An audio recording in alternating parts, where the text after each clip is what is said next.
सबसे पहले मेरे सभी दोस्तों और भाइयों को जय हिंद। और हमें यह बताने में खुशी हो रही है कि आज से हम जियोग्राफी सीरीज या भूगोल श्रृंखला प्रारंभ कर रहे हैं, जिसमें हम जियोग्राफी को बिल्कुल शुरुआत से लेकर बेसिक कॉन्सेप्ट से उसके अंत तक एक एक चैप्टर को समझेंगे। हमारा प्रयास रहेगा कि यह सीरीज सभी प्रकार के स्टूडेंट जो UPSC, state level exam, SSC या फिर किसी भी प्रकार के कॉम्पिटिटिव एग्जाम की तैयारी कर रहे हैं, उनके लिए बहुत ज़्यादा हेल्पफुल रहे। इस भूगोल श्रृंखला के माध्यम से सभी टॉपिक्स को मीनिंगफुल परिभाषा से समझाने की कोशिश की जाएगी और स्टूडेंट के समय की बचत का ध्यान दिया जाएगा। किसी भी प्रकार के कॉन्सेप्ट को एक मीनिंगफुल परिभाषा से समझाया जाएगा और हमारा प्रयास रहेगा कि स्टूडेंट के टाइम की बचत हो। तो अभी हम स्टार्ट करते हैं जियोग्राफी लेक्चर नंबर 1, जो कि हमारा हमारा पहला लेक्चर है। तो आप लोगों से रिक्वेस्ट है, आप हमारे साथ बने रहिए और समझिए एक एक कॉन्सेप्ट को। पहले हम देखेंगे ज्योग्राफी, भूगोल, इसका मतलब क्या होता है। ये ज्योग्राफी वर्ड, इसके मतलब के बारे में समझेंगे तो परिभाषा ऑटोमेटिक हमें याद हो जाएगी। जियो का मतलब है भू, पृथ्वी या अर्थ। ग्राफी का मतलब है अध्ययन करना, वर्णन करना। तो इसके हम डेफिनेशन, परिभाषा को भी देख लेते हैं। भूगोल वह वैज्ञानिक विषय है जिसके द्वारा हम पृथ्वी के सभी घटकों, स्थलमंडल, जलमंडल, हिममंडल, वायुमंडल, अजीवमंडल के साथ मानव के पारस्परिक संबंध का अध्ययन करते हैं और विज्ञान के आधारभूत सिद्धांत पे करते हैं। तो उसे उसे हम ज्योग्राफी या भूगोल कहते हैं।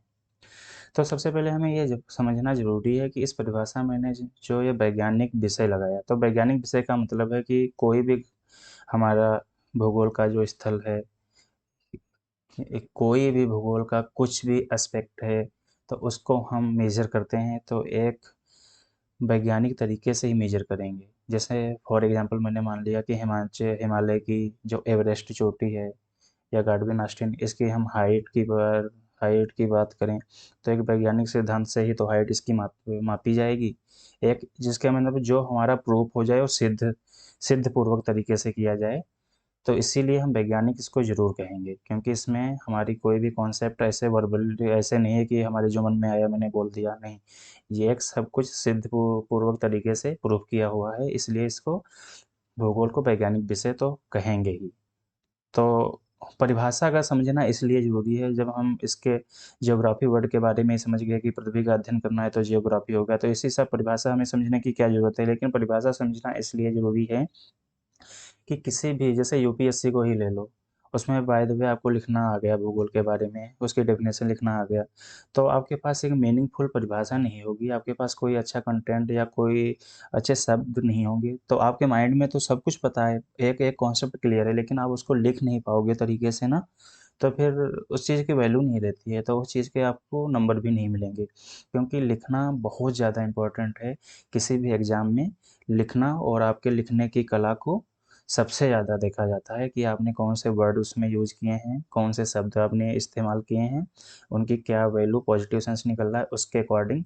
और हमेशा ध्यान रखना, कोई भी आंसर या कॉन्सेप्ट को आपको समझाना है तो उसको एक ब्रीफ तरीके में समझाओ और जो बिल्कुल क्लियर हो जाए। तो अभी हम आगे बढ़ते हैं। ज्योग्राफी, भूगोल, बेसिक एस्पेक्ट, वही बेसिक कॉन्सेप्ट के बारे में। भूगोल का अध्ययन प्रमुख दो शाखाओं द्वारा किया जाता है। यहाँ पे समझ लो कि भूगोल की केवल मेन दो शाखाएं हैं, एक भौतिक भूगोल है, एक मानव भूगोल। इसी के अंदर आपका सब कुछ कवर हो जाता है। ज्योग्राफी इसी के अंदर सब कुछ पढ़ना है। तो अभी हम पहले भौतिक भूगोल का अध्ययन करेंगे, उसके बाद में यह सीरीज जब हमारी समाप्त हो जाएगी उसके बाद में हम जल्दी कोशिश करेंगे मानव भूगोल का अध्ययन करेंगे। क्योंकि बेसिक कॉन्सेप्ट समझने के लिए हमें भौतिक भूगोल समझना बहुत ज़रूरी है, जहाँ पे हम पृथ्वी पे रह रहे हैं, इसके कितने घटक हैं, कितने मंडल हैं, कितना हमारे चारों तरफ का वातावरण, पर्यावरण है, इसके पारस्परिक संबंध को हम समझेंगे।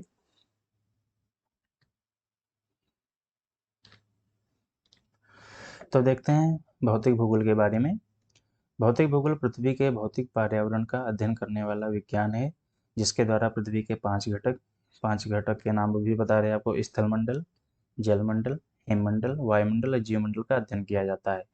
दूसरी समझ लेंगे, भौतिक भूगोल में भौतिक पर्यावरण के अध्ययन के साथ साथ भौतिक पर्यावरण तथा मानव के मध्य पारस्परिक क्रियाओं का अध्ययन किया जाने लगा है। लेकिन इस चीज़ को समझना आपको ज़रूरी है, क्योंकि बहुत पहले तो हम केवल भौतिक पर्यावरण में केवल उसमें मानव भूगोल का कुछ भी जिक्र नहीं करते थे, लेकिन इसमें अभी भौतिक, क्योंकि कोई भी मानव कोई भी क्रियाकलाप करता है तो सबसे ज़्यादा अफेक्ट जाता है भौतिक भूगोल पे। जैसे उसने पेड़ काटा, पेड़ लगाया, तो वो हमारा कहाँ पृथ्वी पे ही तो लगाया, उसका कॉन्सेप्ट हमारा तो भौतिक से ही तो हुआ ना, उसका कोई भी अंतर इस पर संबंध।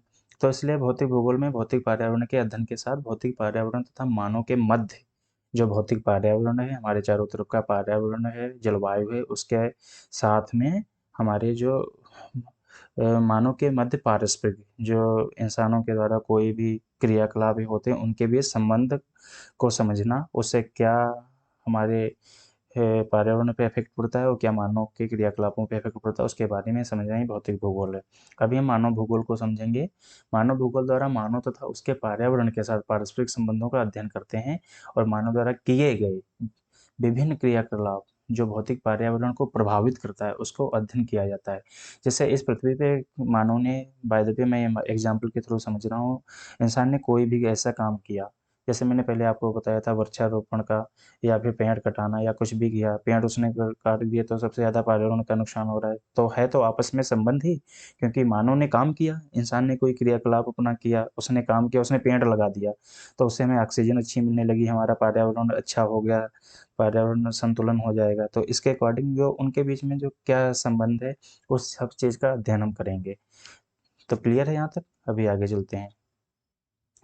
भौतिक भूगोल का क्षेत्र, हम एरिया देखेंगे कि हमारी भौतिक भूगोल का एरिया कितना बड़ा है इस दुनिया में। भौतिक भूगोल इस पृथ्वी पे हम भौतिक भूगोल को कहाँ तक समझ सकते हैं। तो सबसे पहले भौतिक भूगोल के अंतर्गत पृथ्वी के निम्न 5 संघटक मंडलों का अध्ययन किया जाता है। सबसे पहले स्थल मंडल, इसके बाद में जलमंडल, फिर हेममंडल, वायुमंडल और जीवमंडल। सॉरी ये तो छूट गया। तो अभी स्थल मंडल, स्थल मंडल देखो जी, एक भू भू आकृतिक विज्ञान होती है जिसके अंतर्गत हम स्थल मंडल का अध्ययन करते हैं। उसी तरह समुद्र विज्ञान के अंदर हम जलमंडल का, और जलवायु विज्ञान के अंदर वायुमंडल का, तथा जैव विज्ञान के अंदर जीवमंडल का अध्ययन करते हैं। भू आकृतिक विज्ञान, इसके बारे में पढ़ेंगे। तो इसके अंतर्गत पृथ्वी या ग्लोब के स्थलमंडल के उच्चावचों उच्चावचों का मतलब हो गया कि पृथ्वी की, देखो उच्चावचों को मैं आपको ब्रीफली समझाना चाहता हूँ। उच्चावच वो चीज़ होते हैं जो आपके पृथ्वी में किसी भी ऊंचाई या निचाई की वजह से जो भी भू आकृतियाँ बनती हैं, ऊंचाई या निचाई की वजह से जो भू आकृतियाँ बनती हैं उनको हम उच्चावच कहते हैं। तो इसके अंतर्गत पृथ्वी या ग्लोब के स्थल मंडल के उच्चावचों, उनके बनने के कारणों तथा उनके और मानव के अंतर संबंधों का अध्ययन किया जाता है। अध्ययन के लिए उच्चावचों को 3 श्रेणियों में रखा गया है। देखो सबसे पहले यहाँ पे हम देखेंगे जो भौतिक भूगोल का क्षेत्र है उसमें स्थल, ये 5 हमारे घटक हो गए, स्थलमंडल, जलमंडल, हिममंडल, वायुमंडल, जीवमंडल। अब इन पांचों घटकों के बारे में थोड़ा ब्रीफली ब्रीफली नहीं, बर्डाइज हल्का हल्का देख लेते हैं। देखो पहले स्थल मंडल के लिए हमें भू आकृतिक विज्ञान पढ़ना पड़ेगा, क्योंकि भू आकृतिक विज्ञान में हमारा स्थल मंडल कवर होता है, क्योंकि स्थल मंडल की जानकारी हम भू आकृतिक विज्ञान से ही लेते हैं। तो अभी भू आकृतिक विज्ञान को हम पढ़ेंगे। इसके अंतर्गत पृथ्वी या ग्लोब के स्थल मंडल के उच्चावचों, उच्चावचों वो समझ गए कि पृथ्वी की जो आकृतियां बन जाती हैं, उच्चावचों और उनके बनने के कारणों तथा उनके और मानव के अंतर संबंधों का अध्ययन किया जाता है। अध्ययन के लिए उच्चावचों को 3 श्रेणियों में रखा गया है। एक तो प्रथम श्रेणी के उच्चावच, दूसरा द्वितीय श्रेणी के उच्चावच और तीसरा तृतीय श्रेणी के उच्चावच। हम इन तीनों उच्चावचों के बारे में भी एक नज़र देख लेते हैं। उच्चावच का मतलब भू आकृतिक। पृथ्वी प्रथम श्रेणी की भू आकृतियों के बारे में देखेंगे। इसके अंतर्गत महाद्वीप तथा महासागरों के को सम्मिलित किया जाता है। इनके आकार, प्रारूप तथा उत्पत्ति का अध्ययन किया जाता है। प्रथम श्रेणी के उच्चावच में जो हमारे महाद्वीप और महासागर होते हैं उनके आकार कैसा, उनका आकार कैसा है, कैसे बना, उनका प्रारूप क्या है तथा उनकी उत्पत्ति कैसे हुई, इसके बारे में डीपली अध्ययन करते हैं। उसी अकॉर्डिंग अभी देखेंगे यहाँ पे द्वितीय श्रेणी के उच्चावच। जो हमारे सेकेंड सीरीज उच्चावच होते हैं, जो द्वितीय श्रेणी के भू आकृतियाँ होती हैं उनके बारे में हम जानेंगे। इसके अंतर्गत पृथ्वी के अंतः बलों द्वारा उत्पन्न विभिन्न रचनात्मक स्थलाकृतियों या पर्वत पठार मैदानों तथा झीलों का अध्ययन किया जाता है। क्लियर? आप स्क्रीनशॉट ले सकते हैं इसको रोक के। अभी देखेंगे तृतीय श्रेणी के उच्चावच। इसके अंतर्गत बाह्य प्रक्रमों या क्रियाकलापों, जो बाहरी जो क्रियाकलाप होते हैं, जैसे वायुमंडल से उत्पन्न जल, सरिता, सागरीय जल, भूमिगत जल, पवन या हिमनद द्वारा होने वाले अपक्षय अपरदन। अपक्षय अपरदन तो जानते हो, जमीन का कट जाना या एकत्रित हो जाना कहीं, एवं निक्षेपण स्थलों की उत्पत्ति एवं विकास का अध्ययन किया जाता है। क्लियर? अभी आगे बढ़ते हैं। ओके, अब सबसे पहले हम देखेंगे समुद्र विज्ञान के बारे में समझेंगे। पृथ्वी के धरातल का 70.8% पृथ्वी के धरातल का 17.8% भाग सागरीय जल से ढका हुआ है। इस जलीय भाग को जलमंडल, हाइड्रोस्फीयर कहते हैं तथा इस जलमंडल या सागरों के अध्ययन को समुद्र विज्ञान कहते हैं। इसके अंतर्गत जल की गतियों में क्या आ जाएगा? सागरीय लहर, धाराएं, ज्वार भाटा, सुनामी आदि। जल के भौतिक गुणों, जो जल का भौतिक गुण होता है उसका तापमान, दबाव, लवणता, घनत्व, श्यानता एवं जलपुंज आदि का अध्ययन किया जाता है। समुद्र विज्ञान के अंतर्गत सागरीय भूविज्ञान, सागरीय भू आकृतिक विज्ञान, भौतिक समुद्र विज्ञान, रासायनिक विज्ञान तथा जीव समुद्र विज्ञान को सम्मिलित किया जाता है। देखो, जो हमारी समुद्र विज्ञान होती है, जिसमें हम समुद्र का सबसे ज़्यादा समुद्र के क्रियाकलापों और उसके भौतिक गतियों का अध्ययन करते हैं। तो समुद्र विज्ञान हमारी बनी किससे? समुद्र विज्ञान के अंदर हम कौन कौन सी विज्ञान का अध्ययन करते हैं? तो सबसे पहले हो गई सागरीय भूविज्ञान, जो हमारे सागर हैं उनके भूविज्ञान इसी का एक कंपोनेंट है।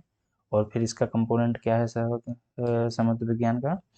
सागरीय भू आकृतिक विज्ञान। तीसरा है भौतिक समुद्र विज्ञान और चौथा है रासायनिक विज्ञान तथा जीव समुद्र विज्ञान को सम्मिलित किया जाता है। इन सभी विज्ञानों को मिला के समुद्र विज्ञान बनती है। तो इसमें ओवरऑल टोटल समुद्र की भौतिक गुण तथा उसके बारे में हर चीज़ कवर हो जाती है। अभी देखेंगे कुछ बेसिक चीज़ पढ़ लेते हैं। 15वीं और 16वीं सदी में समुद्र विज्ञान के विकास अचानक से प्रगति हुई। जो समुद्र विज्ञान के विकास में अचानक से प्रगति हुई थी 15वीं और 16वीं सदी में, क्योंकि इस काल में व्यापक स्तर पर खोज प्रारंभ हो गई थी। क्योंकि जो हमारे पुराने खोजकर्ता थे उन्होंने अपनी यात्रा जल के थ्रू समुद्र के थ्रू स्टार्ट कर दिया था। तो इसी प्रकार उस समय कोलंबस ने अमेरिका की खोज किया था तथा वास्को डी गामा ने भारत पहुंच के भारत की खोज किया तथा मैगलन ने ग्लोब की परिक्रमा की। जो मैगलन थे उन्होंने ग्लोब की परिक्रमा की थी इसी 15वीं और 16वीं सदी में। 1570 में आर्टिलियस द्वारा विश्व मानचित्र से स्थल तथा सागरों के विषय में नई जानकारी प्राप्त हुई। ओके, आगे बढ़ते थे। अभी उसके बाद में देखेंगे जलवायु विज्ञान। पृथ्वी के चारों तरफ फैले गैसीय आवरण को वायुमंडल कहते हैं तथा उसके अध्ययन करने वाले विज्ञान को मौसम विज्ञान या जलवायु विज्ञान कहते हैं। देखो, जो हमारी पृथ्वी है इसके चारों तरफ के हमारे जो आवरण है, जो पर्यावरण है, उसको हम वायुमंडल समझेंगे तथा हम देखो सब ब्रीफली वायुमंडल किस समता मंडल में पड़ता है या सब कुछ इसके बारे में हम आपको ओवरऑल, अभी तो हमारा ये फर्स्ट लेक्चर है, अभी आपके कॉन्सेप्ट क्लियर होते जाएंगे। आप लोगों से रिक्वेस्ट है कि आपके माइंड में जरा से भी थोड़ा भी कॉन्सेप्ट क्लियर नहीं होता तो आप हमें कमेंट सेक्शन में लिख के ज़रूर बताएं और कोशिश करें ज़्यादा पजल मत हो। जब धीरे धीरे आप इस सीरीज के अंतर्गत गो थ्रू हो जाएंगे तो आपको वैसे कॉन्सेप्ट मैं सभी कवर करूँगा। हर एक पर्टिकुलर जो कठिन वर्ड शब्द लग रहे हैं उनको मैं विस्तृत रूप से उनकी एक परिभाषा दूंगा और परिभाषित करूँगा उनको। बस आप लगे रहिए। देखो, पृथ्वी के चारों तरफ फैले गैसीय आवरण को वायुमंडल कहते हैं तथा उसके अध्ययन करने वाले विज्ञान को मौसम विज्ञान तथा जलवायु विज्ञान कहते हैं। जलवायु विज्ञान के अंतर्गत वायुमंडलीय दशाओं का अध्ययन किया जाता है। अभी देखेंगे वायुमंडलीय दशाएं कौन सी होती हैं। तापमान, वायुदाब, पवन, आर्द्रता एंड वर्षा आदि, इन सभी को वायुमंडलीय दशाएं कहते हैं। वायुमंडल का तापमान कितना है, वायुदाब कितना है। जलवायु विज्ञान की 3 प्रमुख शाखाएं हैं।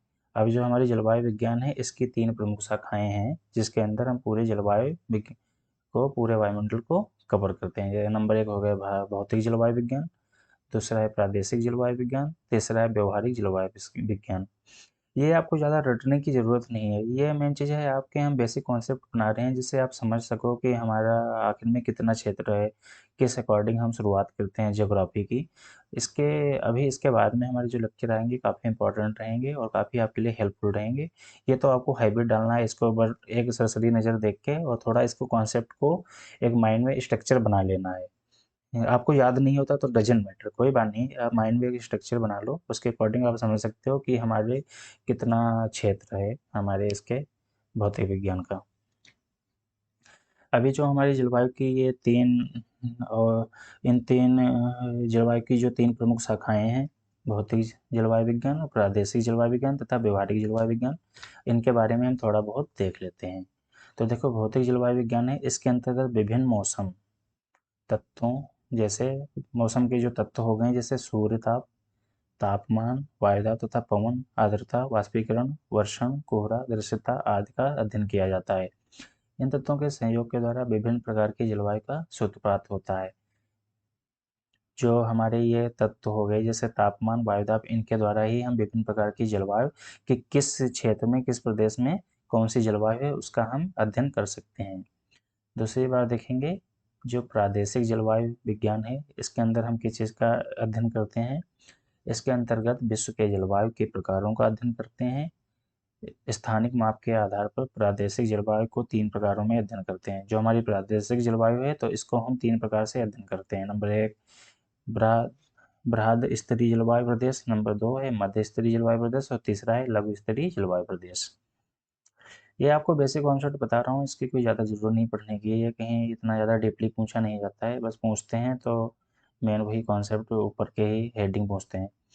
फिर देखेंगे व्यवहारिक जलवायु विज्ञान, जो अप्लाइड क्लाइमेटोलॉजी है, इसके बारे में पढ़ेंगे। इसके अंतर्गत जलवायु संबंधी ज्ञान का खास प्रकार की समस्याओं के समाधान के लिए प्रयोग का अध्ययन किया जाता है। इसके अंदर हम उस चीज़ का अध्ययन करते हैं जो हमारी समस्याओं का समाधान करता है। जैसे जैसे पर्यावरण, अब ये समझ लो कि हमारी जलवायु खराब होने लगी, पेड़ लगाना, प्रदूषण के लिए हमें कौन से नए रूल, नए नियम बनाना है, तो उसके अंतर्गत हम पढ़ते हैं। जैसे ट्रैफिक के लिए, जलवायु तथा स्वास्थ्य के लिए, कृषि, निर्माण, उद्योग, नगरीय नियोजन या जलवायु तथा परिवहन के बारे में, मौसम आदि का अध्ययन करना, जिससे हमारे अंतर्गत जलवायु संबंधी ज्ञान का खास प्रकार की समस्याओं के समाधान के लिए प्रयोग का अध्ययन किया जाता है। अभी देखेंगे जीव भूगोल, बायोजियोग्राफी। पृथ्वी के सतह पर चारों ओर एक आवरण है, जैसे जीवमंडल, बायोस्फीयर कहते हैं, जिसके अंदर वनस्पति तथा प्राणी जीवन संभव होता है। पृथ्वी की सतह पर चारों ओर एक आवरण है जिसे जीवमंडल कहते हैं, बायोस्फीयर कहते हैं, जिसके अंदर वनस्पति तथा प्राणी जीवन संभव होता है। कहने मतलब वह आवरण जिसके अंदर वनस्पति तथा प्राणी या जीवन संभव है उसको हम जीव भूगोल कहें, जीवमंडल कहेंगे, जीवमंडल कहेंगे। कहने मतलब बायोस्फीयर कहेंगे जहाँ पे हमारा जीवन संभव है पृथ्वी की सतह पे, तथा उसी जीवमंडल के अध्ययन करने वाले विज्ञान को जीव भूगोल कहते हैं, जिसके अंतर्गत जीवमंडल के भौतिक पर्यावरण जैसे मृदा, प्राणी तथा वनस्पति का अध्ययन किया जाता है। इसको आप स्किप करके, नहीं इसको आप इसके सॉरी स्क्रीनशॉट करके आप पढ़ सकते हैं बाद में। जीव भूगोल की दो प्रमुख शाखाएं होती हैं। नंबर 1 पादप भूगोल, प्लांट जियोग्राफी, दूसरी प्राणी भूगोल, एनिमल जियोग्राफी। यहाँ पे देख लिया आपने, जो जीव भूगोल है हमारी, इसके दो शाखाएं फिर हैं, एक तो है पादप भूगोल, दूसरा प्राणी भूगोल। अभी हम कुछ इम्पोर्टेंट फैक्ट या बेसिक परिभाषाएं, इम्पोर्टेंट परिभाषाएं देखेंगे भौतिक भूगोल में, जो हमारी शुरुआत में जो हमें याद होना चाहिए। नंबर 1 मौसम के बारे में जानेंगे, वेदर। वायुमंडलीय दशाओं, वायुमंडलीय दशाएं कौन सी होती हैं, जैसे तापमान, वायुमंडल का तापमान, वायुदाब, पवन संचार, आर्द्रता, वर्षा आदि की किसी स्थान विशेष में निश्चित समय के अंतर्गत अल्पकालीन विभिन्नताओं की दशा को मौसम कहते हैं, जो एक स्थान की अपेक्षा दूसरे स्थान में परिवर्तनशील होता है। फिर देखेंगे जीवन परत, जो लाइफ लेयर हमारी होती है। पृथ्वी के चारों ओर व्याप्त जीवधारियों के अस्तित्व को बनाए रखने वाले मंडल की जीवन परत कहते हैं। जो हमारा मंडल होता है जिसमें हमारा जीवन संभव है, हमारा या वनस्पतियों का जीवन संभव है, उसको हम मंडल उस मंडल को हम जीवमंडल को हम जीवन परत कहते हैं। वायुमंडल, जलमंडल तथा स्थलमंडल में जहाँ तक जीवधारियों के जीवित रहने के लिए आवश्यक तत्व पाए जाते हैं, वहाँ तक जीवन परत के विस्तार को समझ सकते हैं। तो हम ये जान सकते हैं कि हमारी लाइफ लेयर जो जीवन परत है कहाँ तक है, वहाँ तक संभव है हमारी लाइफ लेयर जीवन परत, जहाँ तक हमारा वायुमंडल में, स्थलमंडल तथा स्थलमंडल में जहाँ तक जीवधारियों के जीवित रहने के आवश्यक तत्व पाए जाते हैं, जहाँ हम लोगों के जीने के लिए आवश्यक ऑक्सीजन या फिर पानी उनी पाया जाता है जिससे हम लोग जीवित रह सकें, तो उसे वो सब हमारे जीवन परत के अंदर ही आता है। एक हमारा है प्रलयवाद के बारे में देख लेंगे। जीवन मंडल के किसी भी भाग में भौतिक या फिर जैविक संघटकों में अचानक एवं त्वरित अमूलचूल परिवर्तन को प्रलयवाद कहते हैं। जब अचानक से बहुत ज़्यादा परिवर्तन आ जाता है किसी भौतिक या जैविक संगठनों में, तो उसको प्रलयवाद कहते हैं। एकदम से चेंजेस, एकदम से पूरा बदलाव हो जाता है, या फिर विनाश हो जाता है, या फिर कोई नई चीज़ का पुनर्जागरण होता है। उसी प्रकार हम वायु विज्ञान के बारे में, एरोलॉजी के बारे में पढ़ेंगे। ऊपरी वायुमंडल, जो हमारा ऊपरी का वायुमंडल है, उसके अध्ययन करने वाले विज्ञान को वायु विज्ञान कहते हैं। आपको पता है वायु ऊपर ही रहती है, जमीन के अंदर तो होगी नहीं। मौसम या ऋतु विज्ञान, इसके बारे में पढ़ेंगे। निचले वायुमंडल के भौतिक दशाओं के अध्ययन करने वाले विज्ञान को मौसम या ऋतु विज्ञान कहते हैं। तो अभी पे हमारा यहाँ पे लेक्चर 1 समाप्त हो रहा है। इसमें हमने केवल थोड़े बेसिक कॉन्सेप्ट को समझने की कोशिश की है, क्योंकि शुरुआत में हम ज़्यादा कुछ कवर नहीं करेंगे, नहीं तो बहुत ज़्यादा स्टूडेंट पजल हो जाते हैं। फिर हमारा जो नेक्स्ट वीडियो है, कमिंग सून, बहुत जल्दी मैं प्रिपेयर करके इस पर अपलोड करूँगा, जिसका नाम होगा ज्योग्राफी लेक्चर नंबर 2। हमारे चैनल का नाम है प्रदीप यूपीएससी। यदि आपको कोई भी क्यूरीज या कोई भी सवाल हो, आपको ये वीडियो कैसी लगी, आप कमेंट सेक्शन में लिख के ज़रूर बताएं। दूसरा हमारा जो लेक्चर नंबर 2 होगा, उसका नाम है पृथ्वी की उत्पत्ति। हम पृथ्वी के पूरे बेसिक कॉन्सेप्ट को समझेंगे कि इससे पहले हमारी पृथ्वी की उत्पत्ति, संरचना, इसकी आयु क्या है, इसके पूरे हिस्ट्री के बारे में पढ़ेंगे। Thanks for watching. We provide of and offer quality student study materials to students in free for their bright future. Okay, thanks for watching. Jai Hind.